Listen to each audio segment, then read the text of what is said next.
What's up, folks? Stu Myrick, Sports Guys, Talking Wrestling. Coming on a little later. Justin had some stuff going, and I had some stuff going, and so we pushed it back 30 minutes to 8 o'clock Central. But we're here. Well, I'm here. Justin, hopefully, will be here shortly. Hope you have a good week. Hope you're having a good week so far. Early as it is in the week. NXT is on the television, and we're about to see Apollo Crews and Roderick Strong do battle, which, it seems they're going towards Roddy leaving Diamond Mine.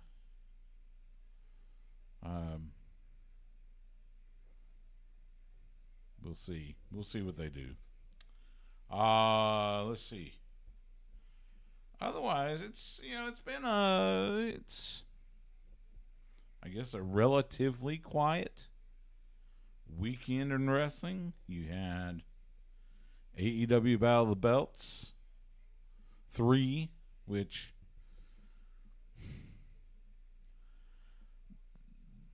they don't carry the gravitas that, say, the old Clash of the Champions did back in the day.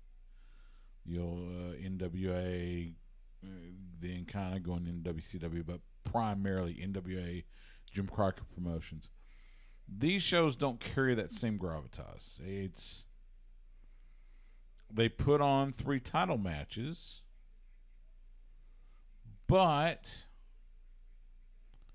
honestly, 3 title matches that you don't expect title changes, and in fact, no titles changed hands. I don't know if it's a matter of they need to put the titles, maybe put a once in a while, throw a title match in there that you would see on a pay-per-view or something.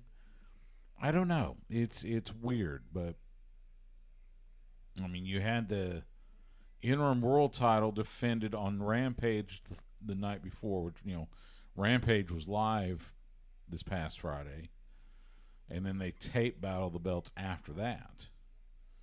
So I don't know. It's a weird thing. They still get some viewers. It's just not. They're not exactly peaking the ratings, so to speak. But it was kind of sad because they were good matches, especially Claudio Castagnoli and Konosuke Takeshita. Easy for me to say. That was a really good match for the Ring of Honor World Championship. So I don't know what they're. It pains me to say it, but AEW almost feels like they're in a bit of a doldrum. I don't know if that's just the anticipation over what's going to happen with WWE with Vince being out, or what. And oh, by the way, it was so fun. Listen to Wrestling Observer Live today with Brian Alvarez and our good friend Mike Sempervive, and they brought up something that threw me. All Out's 3 weeks, and I don't know that we have a card yet. I don't know. I'm not even sure we have a match scheduled yet. So I don't know. I don't know what's going on. It's weird. So I will see. We're going to talk a little AEW and such. We'll talk about WWE with 2 big returns in Karrion Kross and Dexter Lumis. And that was And I think that was part of what is being anticipated with Triple H now having the pencil. Seeing some of his, NXT folk that got cut coming back. And it was weird the way they did Dexter Lumis. It was at the tail end of the show, and it was just weird. We'll talk about it on the show. So, but yeah, some interesting stuff. Next week, I am scheduled to talk to Brian Gewirtz, who was for a long time, 16 years as a writer, and I think at least a decade as the head writer for WWE. There's Justin. But yeah, I'm set to talk to him. He's got a new book called There's Just One Problem, and it's a great book. I got a preview copy. It's got some great stories. So I'm set to talk to him. You finished it all already? What, the book? Yeah. Yeah. Yep, finished it. So it's good. Did you give Hello, this, Justin. Did you do your YouTube review of the book? I haven't done a YouTube review. No. Got it. I probably should. That probably wouldn't be a bad idea. I may do that. We'll be looking out on our YouTube channel for that. But I'm telling you, you gotta keep it expanding, right? Hello, Mr. Austin FCPA announcer. No, just fill in. Just fill in. Yeah. It was fun though. You were in good voice. Oh, thank you.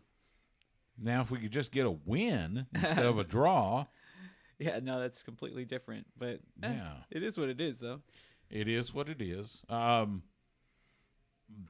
know, derailing towards soccer. They, Josh Wolf, the head coach for Austin FC, mentioned that Drewsey's dealing with a sore. Was it groin or hamstring? I think groin. He is something with his groin's been bothering him last week or two. He's been carrying us, so yeah, I don't. Yeah, the current Golden Boot leader for MLS. So, how you been? How's your week so far? Pretty tired. Yeah. Yeah, trying to get this apartment thing finished. That's the difference between just like. I got an email today that they're about to send my renewal documents, so we'll see how much I have to pay. I'm probably not going to move, but yeah, I have to bite the bullet. But I mean, like the cost. Yeah, it's gonna suck. Yeah, yeah. Is. I mean, just like for what I'm going to have to pay, for what I'm going to get, it's just like, and like. Because it's like where I'm going to live, off of Far West, somewhere around there. I'm just like, oh, yeah, that's essentially was just like UT students would usually live there. Yeah. That would be like your last bastion. It was a big student area. Yeah, but I don't know. I don't know what it would be now. I guess a combination because, I'm going to pay like is it 14? No, 13? Something like that. 13 or 1400, a month. That's just like the rent. That's not including like the other stuff I have Utilities, to pay. Yeah, I get you. And I'm like, it's not even like it's a good location, but it's not the best. And that's why I worry about this place because literally right across the street from Apple. Got Free Scale just down the street. Got some serious high tech around here. So we'll see. It doesn't really matter where you decide to move. That's the sad part. That's the thing. If you're anywhere in the Austin area, like you're gonna pay. Bastrop apparently you're paying a premium living in Bastrop. Yeah, essentially, it's like before it used to be like affordable side of town. Somewhere mid price side of town. Now it's just like everything's just gonna cost you no matter which place you want to be at. Yeah, like you can live off of Anderson Mill, it's still gonna cost you the same amount. Yeah, that'd be crazy. So. You're technically still in Austin. Yeah. Austin's getting very expensive. That's for sure. So, I was just saying it was a relatively quiet weekend wrestling wise. You had AEW Battle of the Belts 3, which was kind of there. It was a good card, but had some interesting stuff in WWE, and we'll talk about it here. So I think that's been the most interesting stuff. yeah. So let's kick this thing. Let's make some radio magic. Here we go.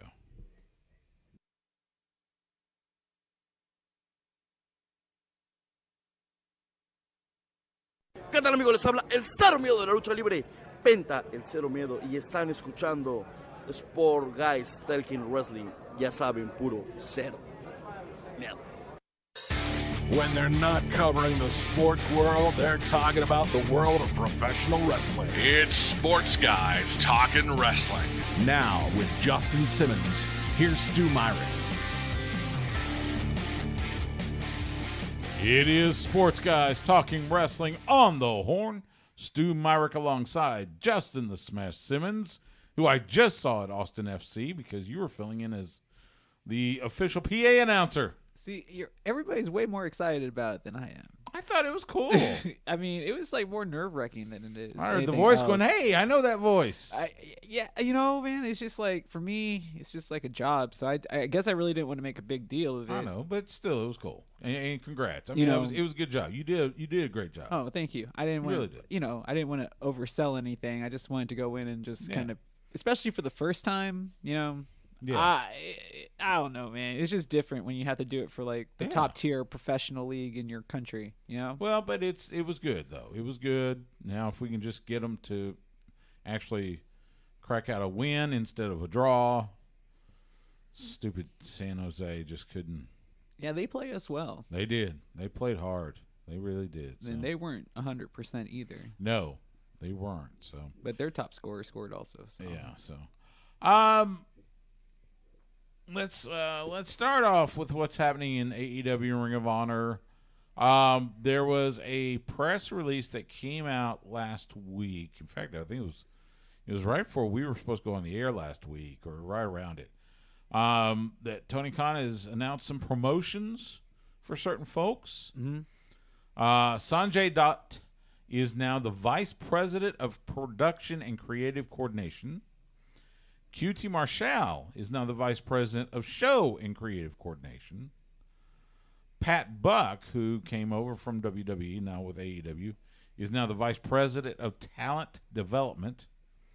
Tony Schiavone is now the Senior Producer and Special Advisor to Talent. Christopher Daniels remains Manager of Talent Relations. And then they have added a new coach in the form of former 5-time Impact Knockouts champion Madison Rayne. Oh yeah, I remember reading. She has now come over to AEW. She's going to be one of the head coaches for the women's division. In fact, if you're listening to us on the Horn, she has already wrestled. I think it was she's wrestling Jade Cargill. Easy for me to say. For the TBS title on Dynamite. So congratulations to Madison. If you believe the rumor and innuendo, it sounds like these moves were primarily made because there might be a lack of communication backstage in AEW. That's been the word on this on the sheet, Right. For a few months now. Yeah, that was part of what Jonathan Gresham was cussing Tony Khan out about, and such as that. So I think this is a move to try to shore that up, maybe. I mean, you have to. I mean, it's the rumblings have been too loud. I mean, even if they're not real, just the fact that you have questions like, where's MJF?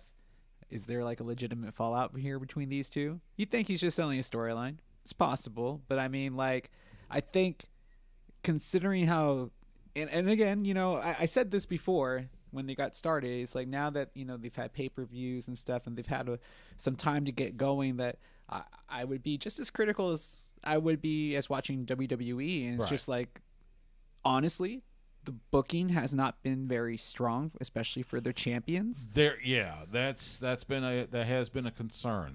And especially the women's division. So the Maz and Rain thing made perfect sense. It's kind of weird. So they had Battle of the Belts 3 over the weekend. It was taped Friday after Rampage. It aired Saturday night on TNT. 3 title matches. No titles changed hands. You had Wardlow retaining the TNT Championship in a bout over Jay Lethal. Wardlow gets beat up afterwards by Jay Lethal and Sanjay Dutt and Satnam Singh. Then you had Thunder Rosa retaining the women's world title over Jamie Hayter. Apparently broke her nose. Who, Hayter? Yeah, or Thunder Rosa somehow broke Jamie Hayter's nose. And again, Britt Baker making her presence known. And then in the main event, Claudio Castagnoli retaining the Ring of Honor World Championship over Konosuke Takeshita. There, I got that one right. It was a great match. I saw most of it. It was a great match. Oh, that was the best one in the whole night. And in the end, they show respect and everything. Well, I got to believe Takeshita's U.S. excursion is wrapping up.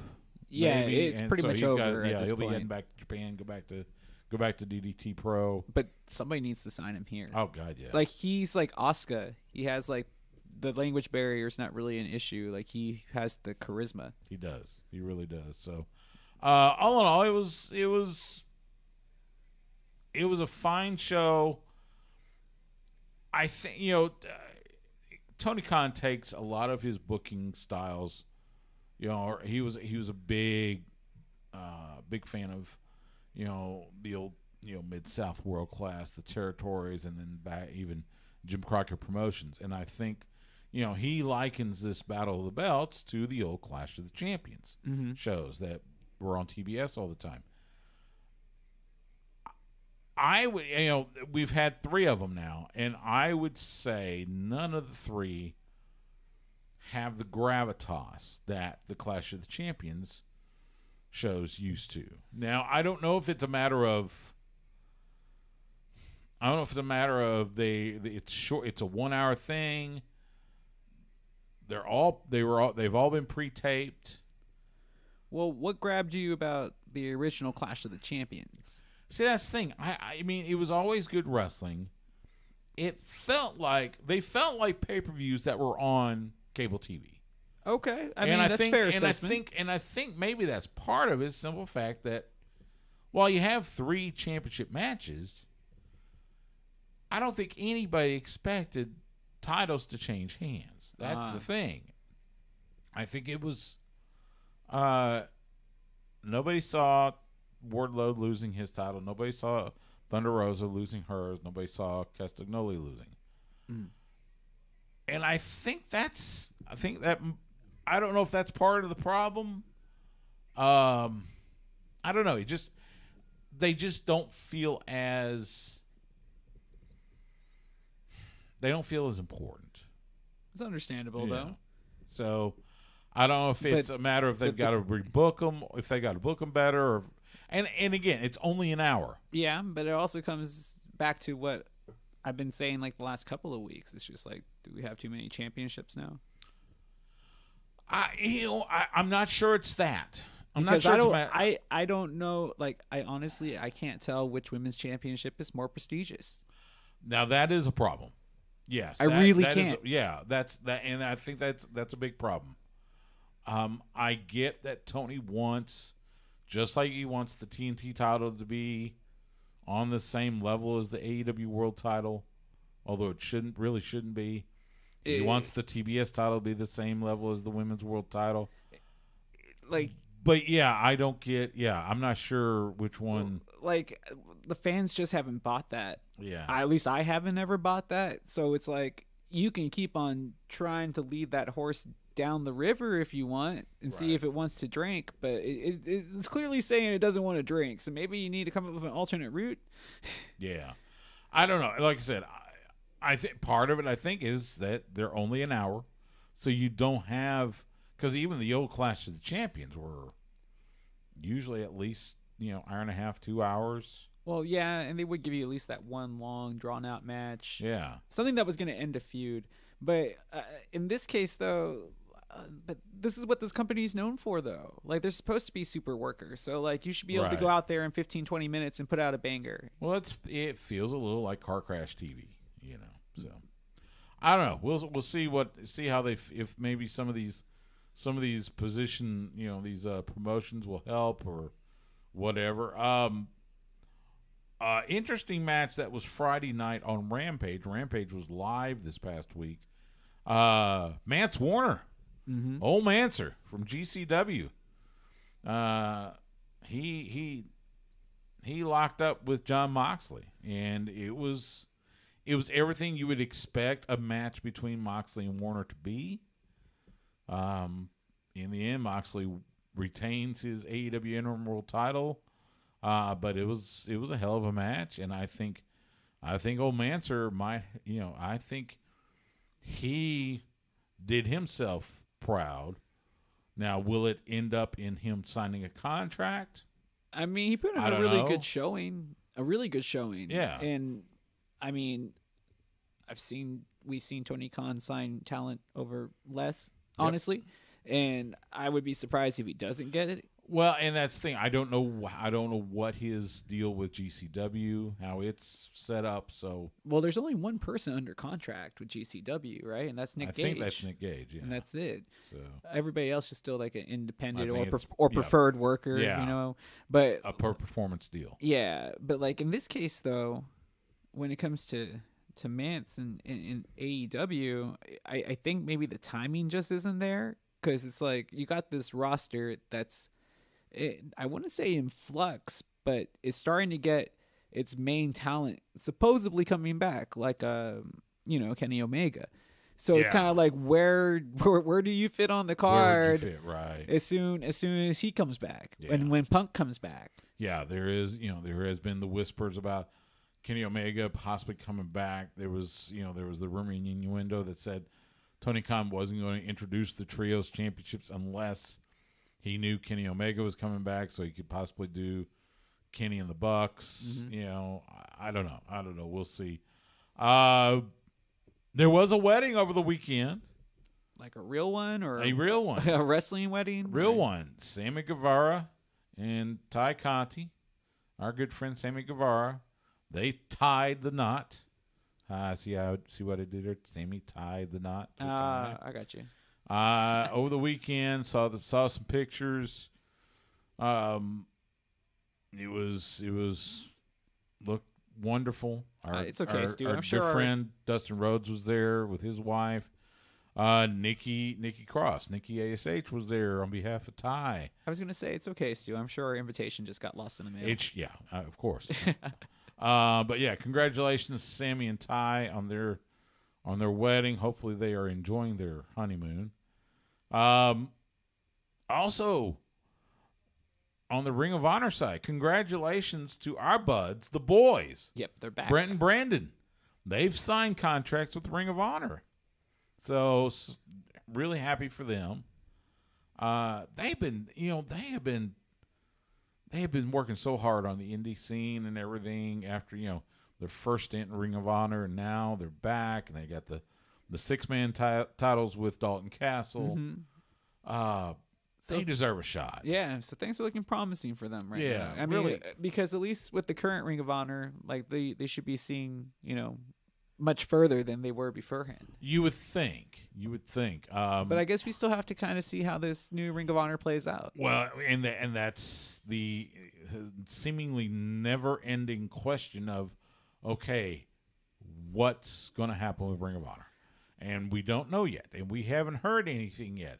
We've heard whispers. We've heard there might be this, there might be that, but as of right now, Tony Khan's held technically 2 pay-per-views, although one of them was, kind of booked under Sinclair before they sold. Mm-hmm. So more like a pay-per-view and a half.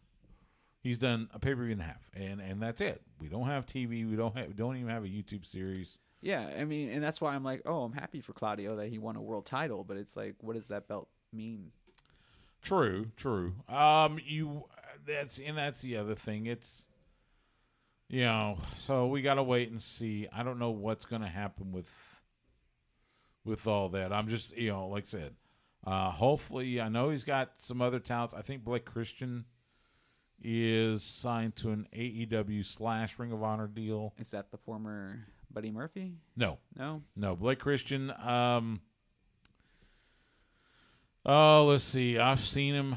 Seen him in AEW. I've seen him in GCW. And Stu, I guess that's the other question too. It's like, how are you going to balance out that ROH roster? Are you going to make it all indie? Or are you going to make it like, half veteran stars and half, indie guys, like you kind of did with AEW now? And that's a huge question. Is,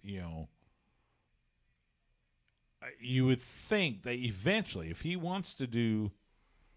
If he really wants to do weekly TV, and if Warner Brothers Discovery or somebody else gives him that weekly TV, he's going to have to sort out that roster and I guess either designate some as Ring of Honor talent versus AEW talent. You can't have too much crossover because then it just looks like another AEW show.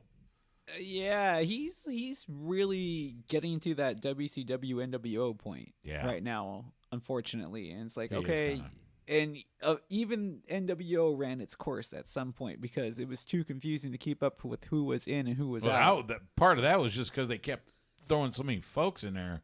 Well, yeah, that's why it got so bloated. I know, that's why it was hard to say who was in and who was out. Right. And then it got so ridiculous because it got to the point where it went from the Waka Waka hey theme to the NWO B team theme. Remember they had a B team theme for like Scott Norton and for Vincent and those guys, Horace.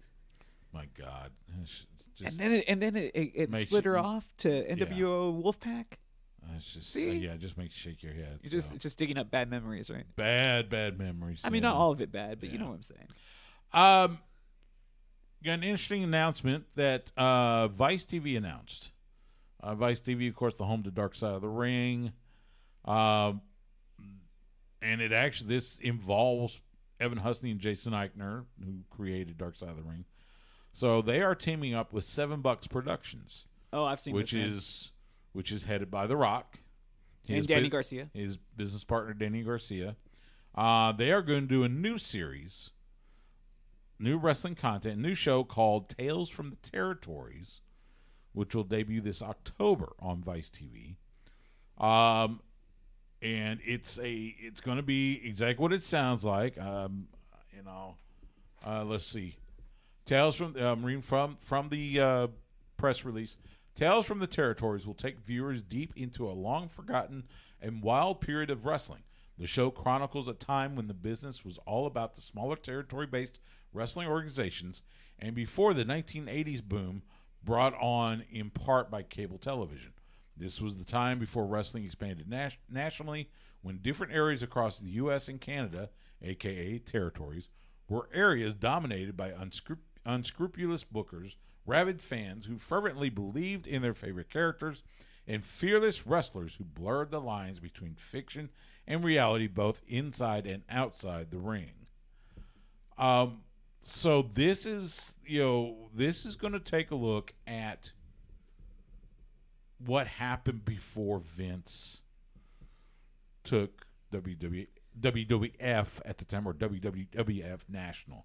So it's going to look at Mid-South Wrestling, World Class Wrestling, Southwest Championship Wrestling, even Missouri, Florida, Mid-Atlantic. You go the West Coast. Now, I guess, it's interesting, but for somebody like myself who's pretty much heard like every story and seen like every documentary and pretty much listened to every guy that was in the we've met them, heard the stories firsthand, I'm kind of like, what is something new that they can present to me? And I wonder who like the audience is for this. I'm not saying it's going to be bad. I'm interested in it, but I'm just like I'm interested in also who who's the prime audience for Dark Side of the Ring? Has it been skewing towards older? Has it been skewing towards younger? I haven't seen it, but Like, I know it's a popular show. Yeah, but I would suspect this will be popular as well. Yeah, but like for you and myself, you're watching it like a nostalgia thing, more likely or less, and I'm watching it as like, oh, I already know the history, but I'm going to watch it again just to see if there's anything new, type of thing. Right, but I'm also going to watch it because while I know some of the stories that came out of Mid-South and World Class, I'm not that familiar with what happened in Florida. Well, I'm not familiar with what happened in Mid-Atlantic or some of these Memphis, for example. So I kind of want to see some of those. Yes, of course I'm going to watch when they chronicle Mid-South and World Class because, I want to see if they come up with anything that, I haven't heard or didn't know. Which, look, Dark Side of the Ring they have with a lot of different things. That's true. So I don't interesting enough, the Senior Vice President of Development for Seven Bucks Productions is Brian Gewirtz, who was the head writer for WWE. He was head writer for WWE for over a decade, 16 years total as a writer. During the Rock years, right? I started in like 99, I think. Went until 2015. And here's the fun part. I get to talk to him next week. So you'll hear that interview next week on the show. Because he's got a new book coming out called There's Just One Problem, which I've read the preview copy. It's fantastic. Got some fun stories. So that's what you were telling the people on Twitch. So of course we'll talk about the book, but now I've got this to talk to him about as well. So make sure you check out the show next week on the Horn or wherever you hear it on podcasts or whatever for my conversation with Brian Gewirtz, and I'm so looking forward to it. It's going to be interesting to get his perspective on this show as well as his book. So definitely, he's been the one that's always been credited for capturing like the perfect voice for that generation of WWE superstar. Well, he was I was reading the book. He was affectionately referred to by one wrestling writer, may have been Meltzer, as the 7th most powerful man in WWE at one time. Wow. Which, I mean, you figure the 4 McMahons, Bruce Pritchard, and Johnny Ace. And I guess Johnny Ace. So, because he joined after Russo and Ed Ferrara left for WCW. So yeah. So it should be a fantastic. I'm really looking forward to the conversation. So make sure you check that out next week. It sounds more nerve-wracking than announcing the Q2, honestly. I'm not joking. I think it'll be great. I enjoy talking to those guys and talking about their, like I said, I've read the book. It's fantastic. I think it goes on sale next week. It's called There's Just One Problem. I'm sure it'll be available Amazon, Barnes and Noble, wherever you buy books. But yeah, it's really good. It's got some fun stories in there. He talks. He actually dedicates a chapter to the Katie Vick saga. Oh, that's right. I forgot about that. and his regrets with that. So. But yeah, it's good. So yeah, check that out. My conversation. I'll be talking to him next week, and you'll hear it next week on the show, on the Horn, and on podcasts. So we're going to take a quick time out. When we come back, we're going to switch to WWE, where we've had returns.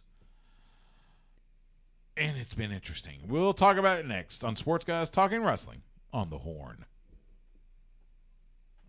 Good. You hit your marks? Yeah. Well, we'll see. We got 2 more segments, but so far, I don't know. This middle of the cake is the real cream because WWE stuff's been good. Now, for YouTube and Twitch guys, dirty little secret. The conversation's actually already happened, but we can't release it until next week. So that's why it's next week. So, and it was a great conversation. This is why you watch the Twitch stream. That's right. So now you know. Now you know. And now you know the rest of the story. God bless Paul Harvey. Did you ever listen to Paul Harvey? I mean, I know of them of him, Yeah. and like I know the spoofs. There of was him. there was a time when and you know, I'm crossing the streams here when it comes to Austin radio. There was a time when I used to listen to KLBJ AM, and I would hear both Paul Harvey and Cactus Pryor. I don't know who the other person is. Cactus Pryor? No Oh, clue. one of the most legendary voices in Austin. Mm-mm. Yeah. I wish I could describe him to you, but yeah, Cactus Pryor was he had a show on. It was on Channel 7, way like in the '60s, I think. Okay. But he and his whole family. Don Pryor, who works for KBJM, is, I want to say, a nephew, maybe. Okay. There was Wally Pryor, who I think was his brother. He was the longtime PA announcer at University of Texas. Yeah. I know that name. Paul Pryor. I knew Paul Pryor. Paul Pryor was in radio in Austin forever and ever and ever. Worked at just about every radio station in town. In fact, before it became the Horn, when it was a news station, our 1260 signal was a news station when it got bought and it was flipped to ESPN Radio, and Paul Pryor was on that station, and he stayed with it for, I think it was a year. I think this was back in like '04. I think. Anyway. Yeah, I hadn't even started living here yet. Yeah. So, anyway, yeah, Cactus Pryor. He always had these great little anecdotes, just little funny stories. You know. I'm more familiar with like Paul Harvey, but more like the parodies of Paul Harvey. Yeah. But like I understand what he is to the Americana. Like he's kind of like Larry King in a sense. Yeah, a little bit. I mean, more musings obviously than actual reporting per Yeah. se. Yeah, it was just little stories and everything. So To me, I equate it like with listening to the Grand Ole Opry or something like that. yes, I think you're right. All right, let's make a little more radio magic. Twitch and YouTube, I gotta mute you. We'll be right back, I promise.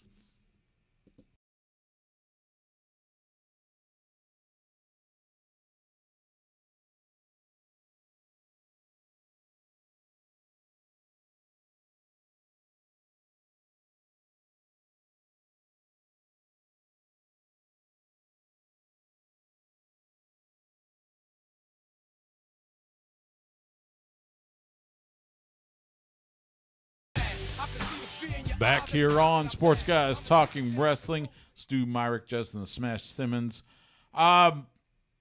WWE, Loving it. we've been, we've talked the last few weeks about how, things were changing with Triple H, head of creative, and we're going to see changes here and there. It's not going to be like a full sweeping, just, one, you flip a switch and boom, but it's going to be little changes here and there.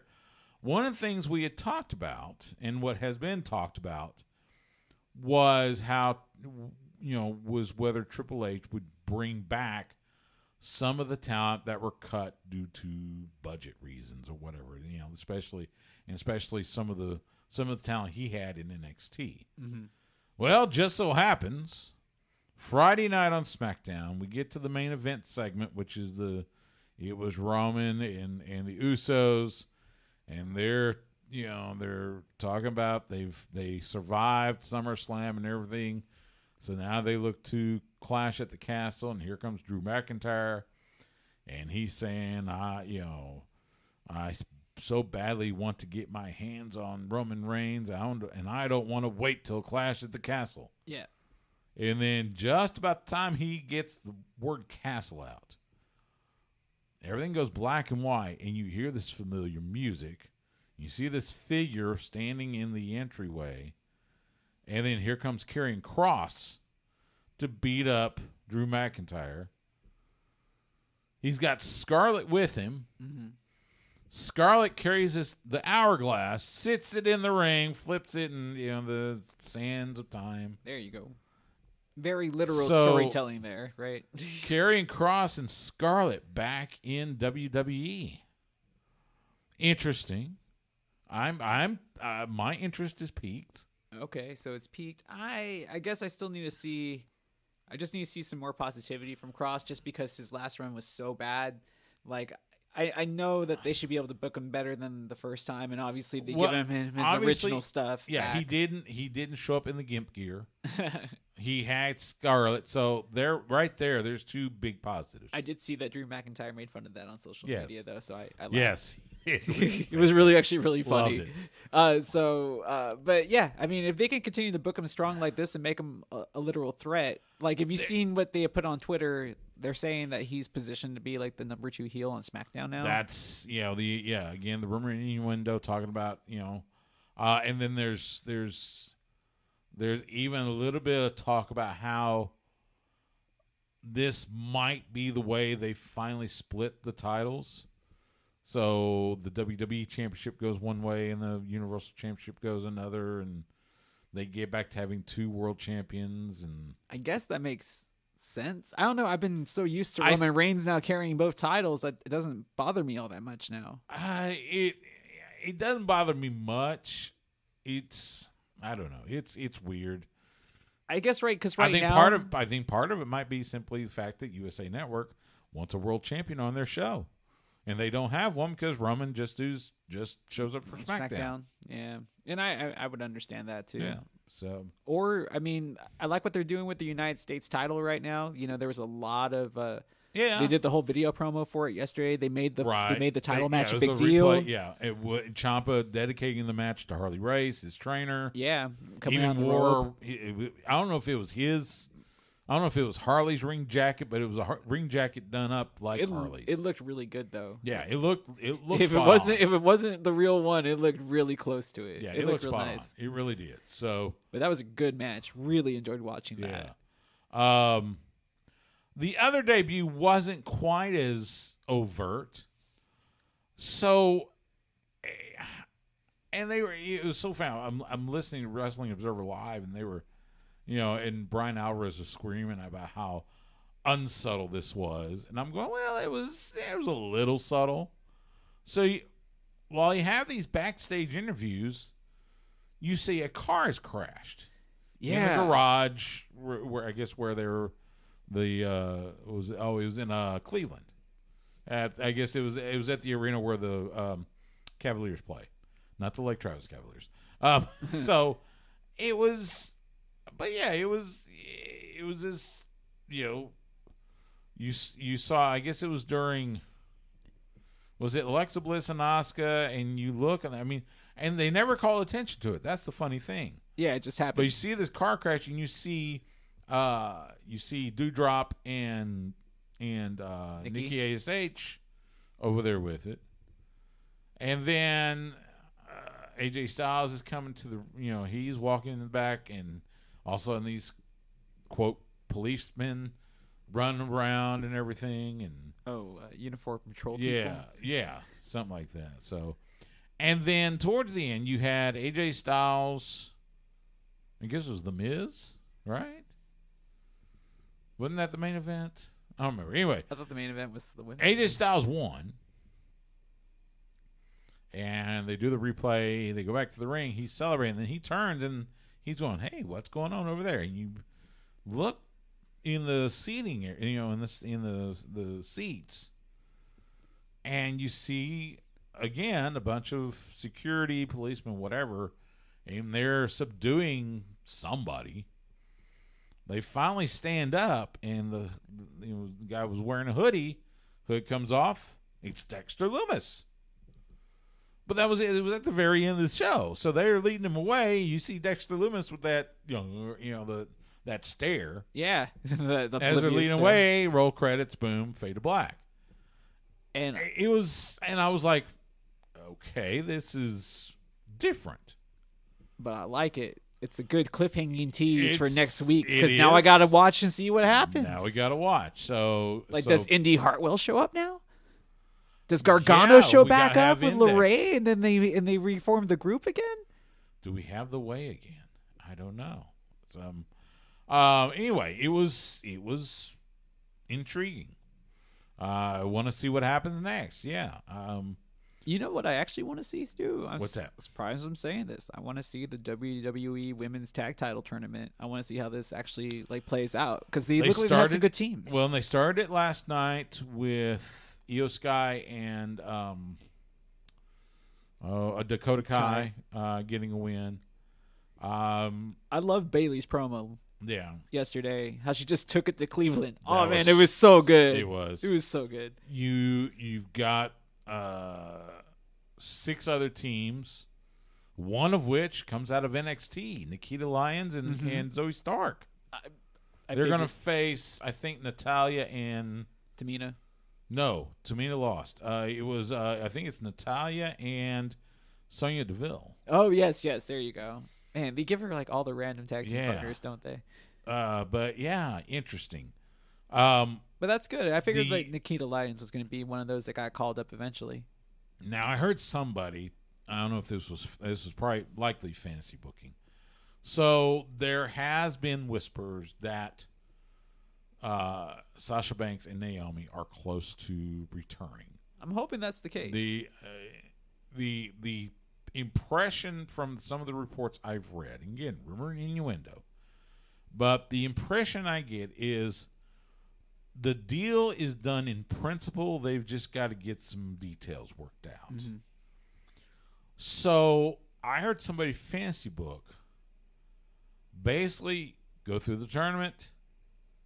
You had, and I would think it could be Dakota Kai and Io Sky, end up winning. Mm-hmm. They win the titles. Music hits. Here comes Sasha and Naomi.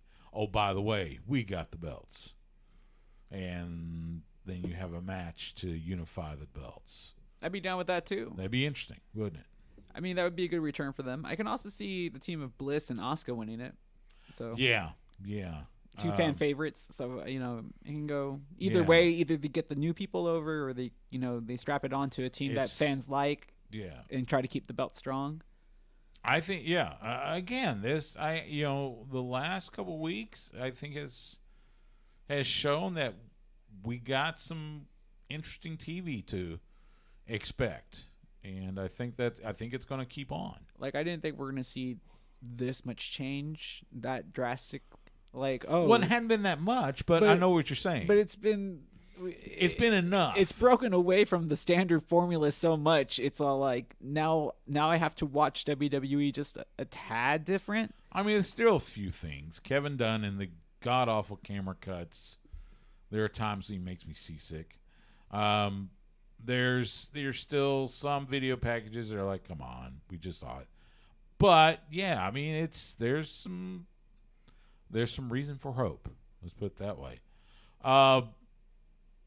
Speaking of Io Sky, Dakota Kai, and Bayley, they made the match for Clash at the Castle.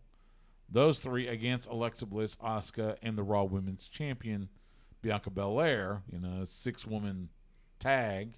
I think, especially... I guess Cardiff, Wales, yeah. I imagine since the WWE doesn't...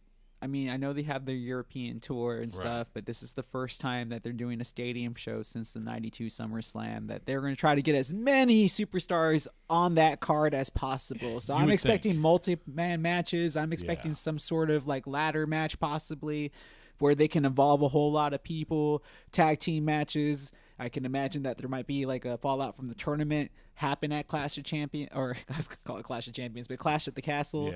Yeah. So I think you may be right. Yeah, though. Because the European fans in that type of setting don't get to see the superstars like that. They want to pull out all the stops for this first show in Europe, first stadium show since SummerSlam 92. So. Like to me, it feels like this show could be more important than Survivor Series. Yeah.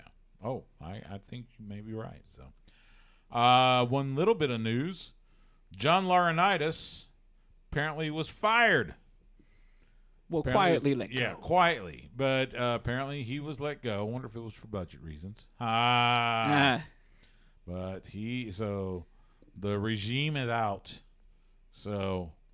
And there was a report. Apparently, there's those that think that Vince McMahon's pulling the strings from behind. I have mentioned that before. Yeah, reports saying no, that's not the case. It is Triple H. It is Stephanie. It is Nick Khan. So, Like, obviously, he's going to have to lay low for a while. Yeah. But I do wonder if he's going to try to get back into something at some point, because the football thing's gone. It didn't work out twice, right?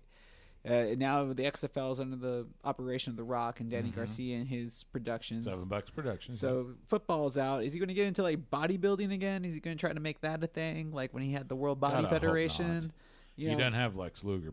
Speaking of which, did you see the A&E biography show on Lex Luger? no, because I'm trying to move. I had to cancel. That's right. Well, I put I it tell on you what, pause. so I watched it today, and they air, I think, Sunday nights on A&E.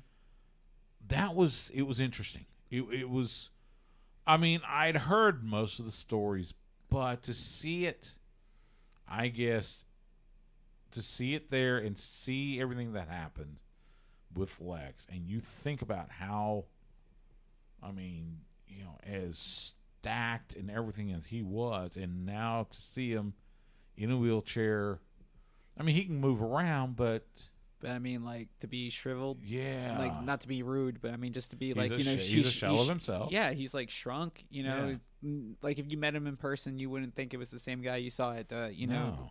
95 Royal Rumble. But yeah, it was interesting. It was a good show. Talked He a went lot through some about. real rough times, man. He did. Well, multiple times in jail for drugs. Of course, the god awful involvement with the death of Miss Elizabeth, and it was neat to show how Sting, of all people, and they were tight back in the day, and he helped them kind of climb out of that, find religion and everything. So you hope for nothing but the best for Lex Luger.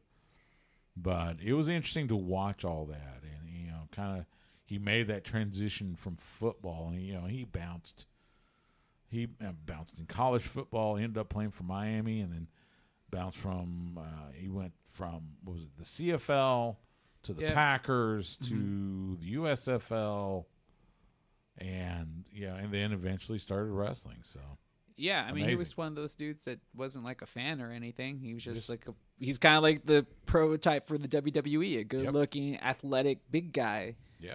So anyway, wish all the best for the total package, Lex Luger. We're going to take a quick timeout. When we come back, we'll let you know what's happening in independent wrestling around the area. You're listening to Sports Guys Talking Wrestling on the Horn. It's funny because I wonder if he was like European and he was from the UK, would they have called him the Total Parcel? Now that's funny. That's funny right there. Oh, man. So, now we got Mandy Rose sitting in on commentary.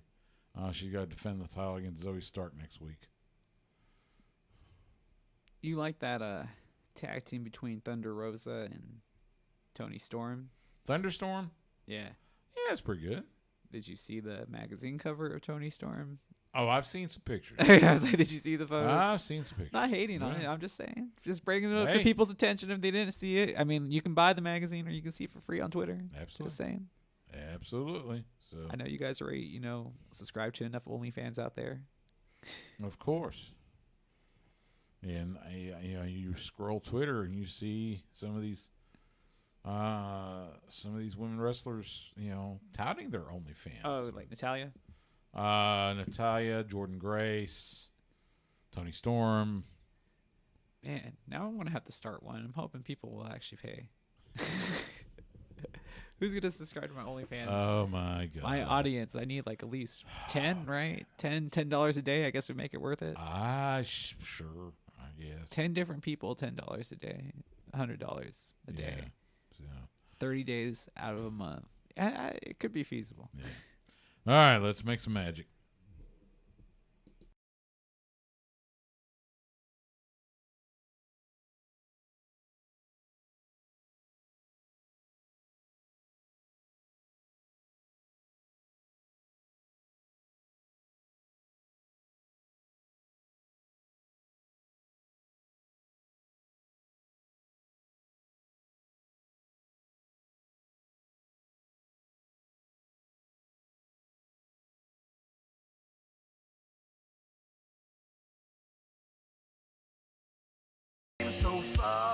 Back here on Sports Guys Talking Wrestling, Stu Myrick, Justin Smash Simmons on the horn.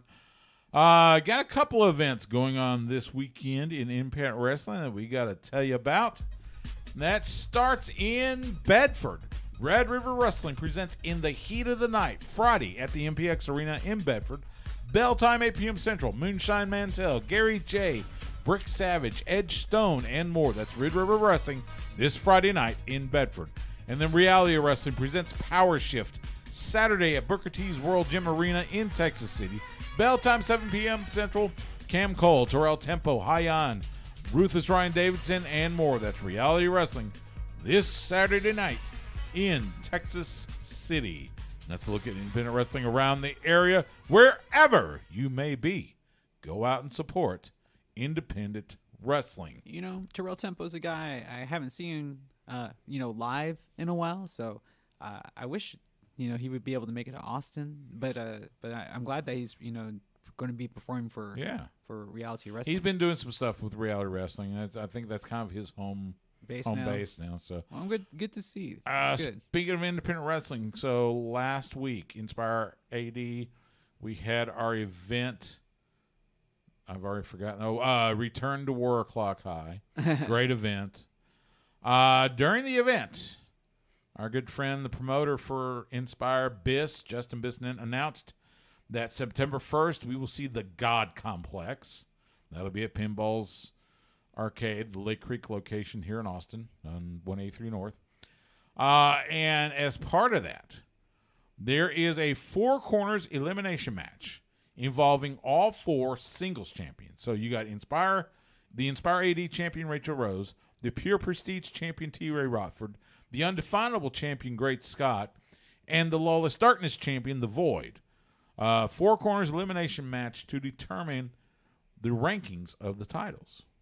So tickets available, inspireafterdeath.com to get your tickets, but make sure you're there September 1st for that big event. So I hate to say it, but I like the idea. Unlike AEW in this case, I'm going to know which title is the most important one. That's true. Well, we had one the last time we had it. It was Keith Lee and Ricky Starks.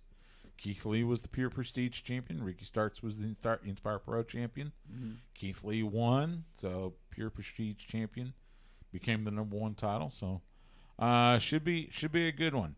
New Japan Pro Wrestling, they announced that the current IWGP World Heavyweight Champion Switchblade Jay White was removed from events, from a couple of events. It was, I believe, August 9th and 10th, though they just happened, due to heat stroke-like symptoms. So they're taking caution. They've also given him a COVID antigen test, which came out negative, so at least there's that. Luckily, it doesn't affect the G1 Climax, as his next G1 Climax match is on August 16th. So hope Switchblade feels better and is at least close to 100% in time for that match. So quick, before we get out of here, we got football this week. Well, it's preseason. But hey, the Dallas Cowboys travel to Denver, to the Mile High City, taking on the Broncos. It'll be their first preseason game. Catch the pregame at 7 p.m. Central. Kickoff will be at 8 p.m. Central. You can hear that on the Horn, 104.9.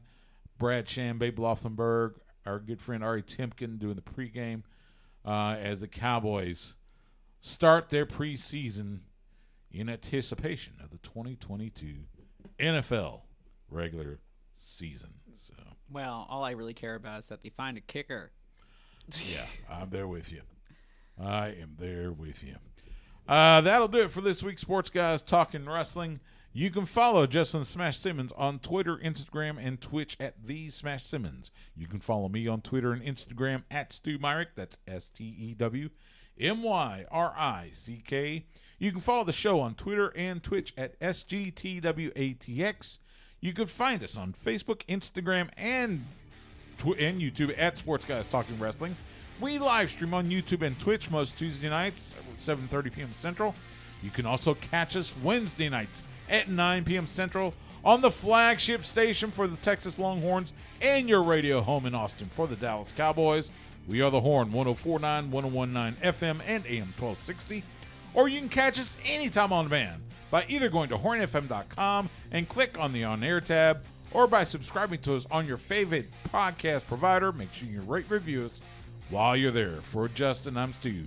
Thank you so much for giving us part of your time, and we will see you at the matches.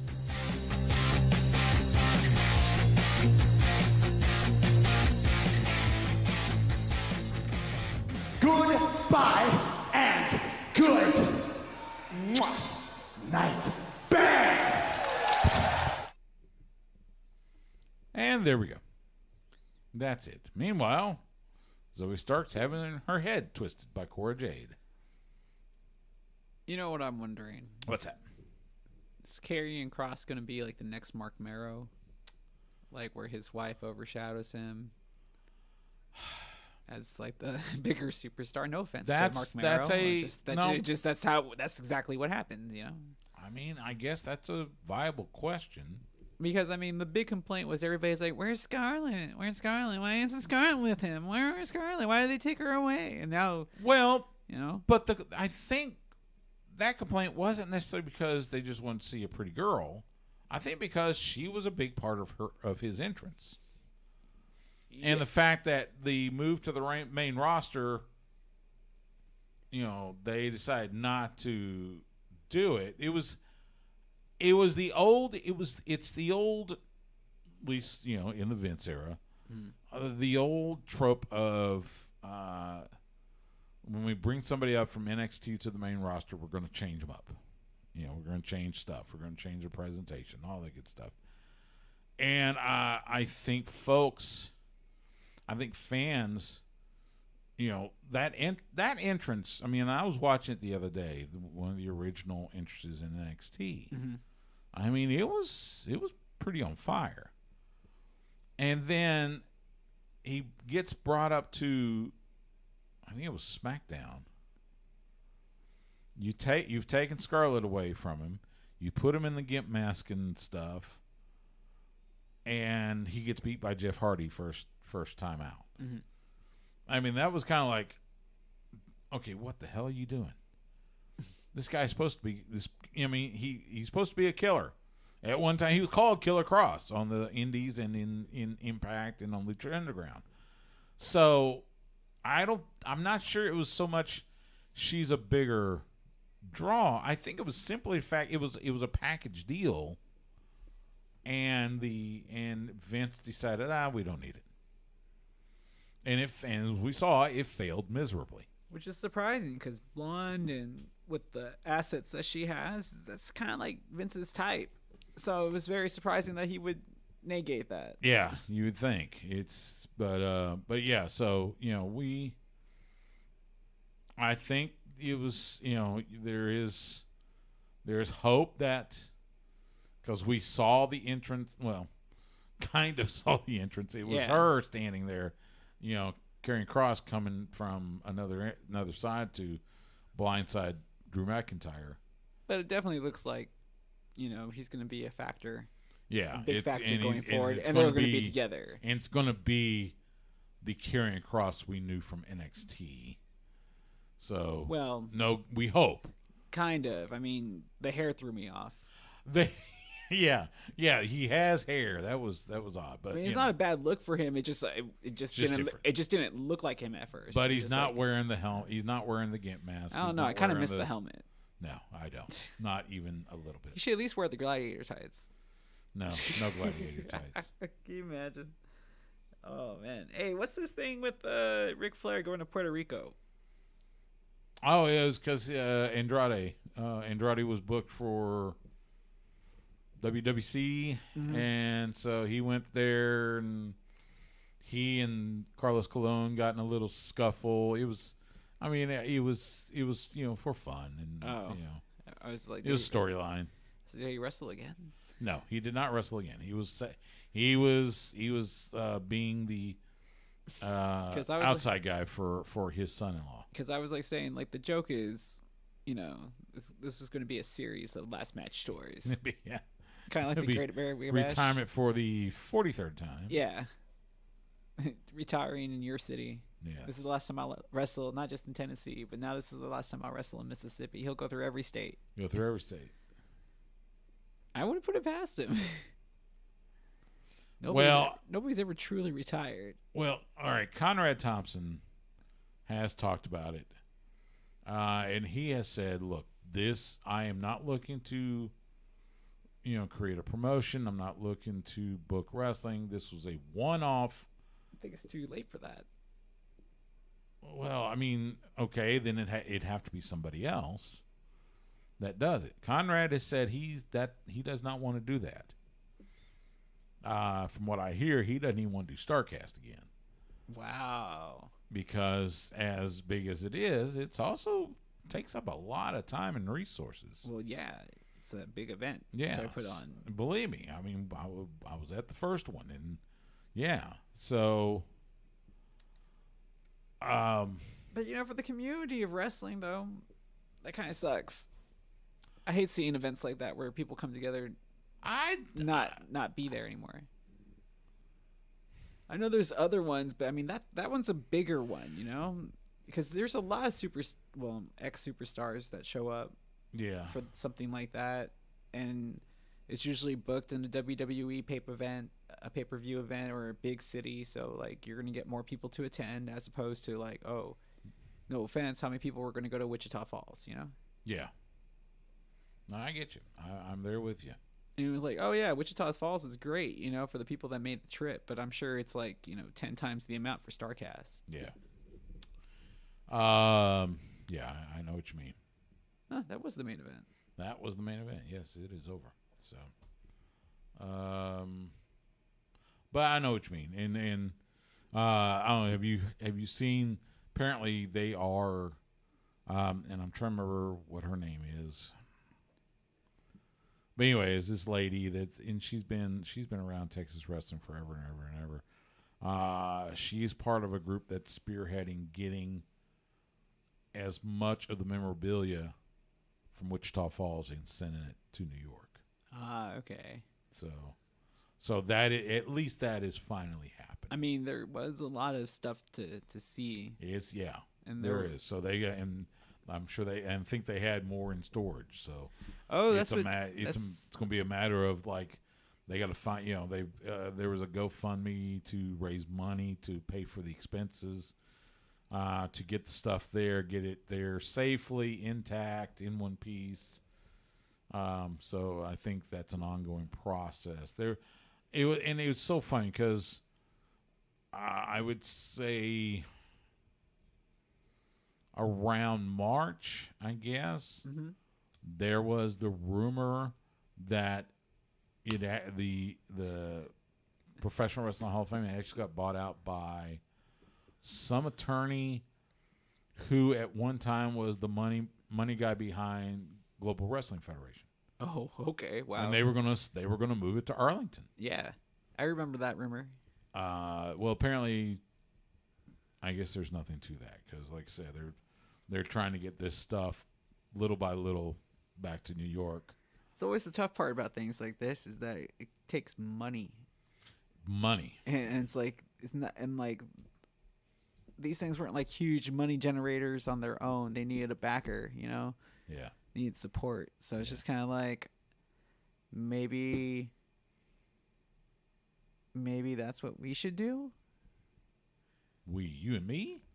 Like, we don't have to be like the curators, but maybe we can. Dude, I ain't got the money to back something like that. No, but we don't have to. Like, maybe we can grow the people. Like, we can make the first ever fan-owned, Hall of Fame for professional wrestling. You knock yourself out. I mean, I don't want to do that. I mean, honestly, I'm happy to go somewhere and see somebody else's.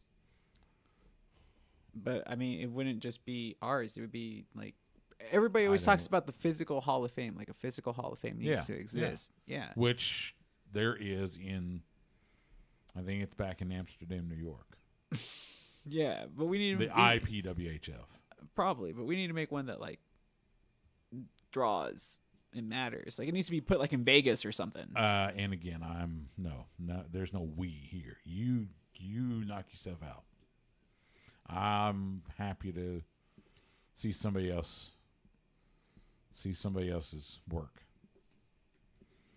And I'll stick here and do my little radio show and do some commentary once in a while.